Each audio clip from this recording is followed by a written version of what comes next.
Have you ever trusted someone so completely that you couldn't see the knife they were holding behind their back? I did. My name is Amara. I'm 27 years old. And 3 months ago, I had everything I ever wanted. A ring on my finger, a man who loved me, a best friend who knew all my secrets. Or so I thought. Because the day I introduced my fiancé to my best friend was the day my entire world started crumbling, and I didn't even see it coming. This is my story. Toby proposed to me on a Saturday in April, 4 years together. 4 years of struggling, building, dreaming.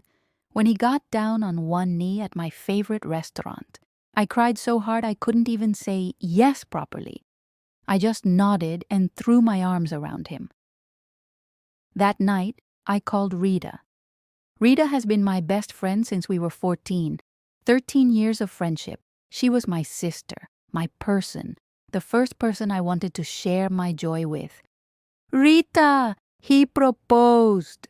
She screamed. She cried with me. She said all the right things. Oh my God, Amara, finally. When do I get to meet him properly? I was so happy, so excited. I wanted my 2 favorite people to get along. So 2 weeks later, I invited her over for dinner. I cooked jollof rice, fried plantain, grilled chicken. I set the table beautifully. I even played music. When Rita walked in, she looked stunning. Full makeup, new hair, a dress that seemed a little too fancy for a casual dinner. But Rita always liked to look good, so I didn't think much of it. I did. Toby came home from work and I introduced them. "Babe, this is Rita, my best friend, the one I've been telling you about. Rita, this is Toby, my everything." They shook hands, and something felt off.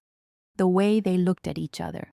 Just a moment too long, the way Rita smiled. Too bright, too interested. I pushed the feeling down. "You're being paranoid, Amara.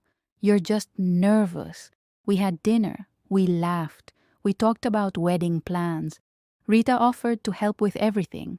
She was so supportive, so excited, too excited." After that night, Rita started coming around more, a lot more. Just dropping off some wedding magazines. "I saw this cake idea and thought of you. Can I steal Toby for a second? I need a guy's opinion." She'd text me constantly. "How's Toby doing? What does he like to eat? Is he home?" I thought she was just being a good friend, trying to know him better for my sake. I was so blind. Toby started changing too. He'd come home late, always had an excuse, traffic, work, last-minute meetings. He'd be glued to his phone, smiling at the screen. When I'd ask who he was texting, he'd say just the guys and flip the phone over.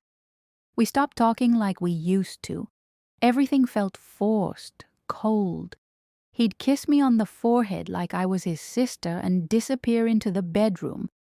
I told myself it was wedding stress. Planning a wedding is hard.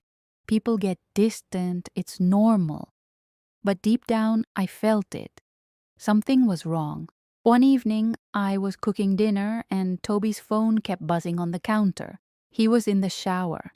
I'd never gone through his phone before. Ever.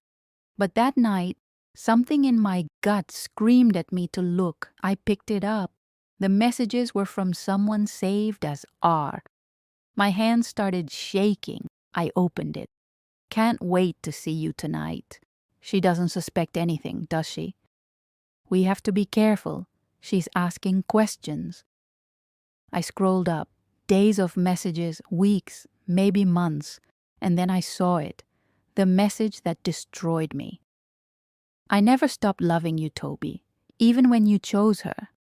I dropped the phone. The shower turned off. I put it back exactly where it was and walked out of the kitchen. Toby came out, grabbed his phone, kissed my forehead. "Babe, I have to run out. Work emergency." I just nodded.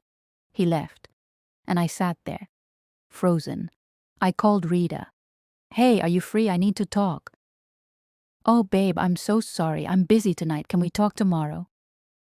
Where are you?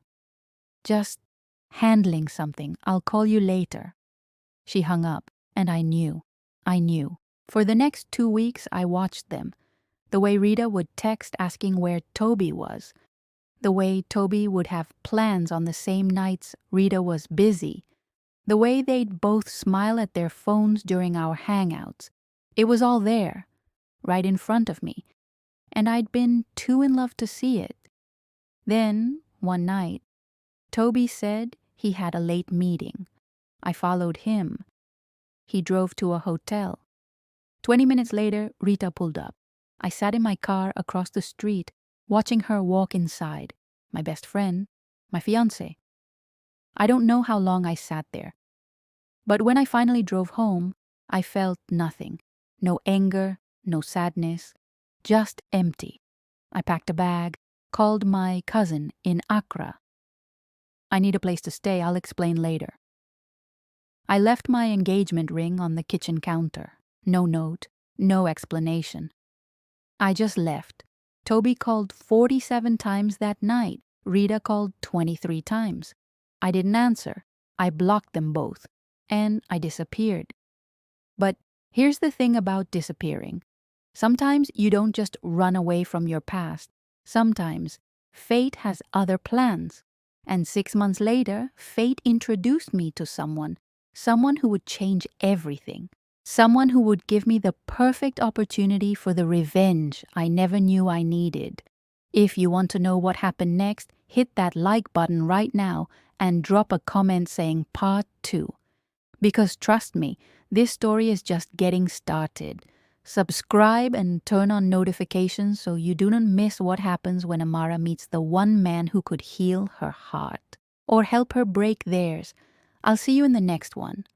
Remember, not everyone who smiles with you is happy for you. Some people are just waiting for their turn.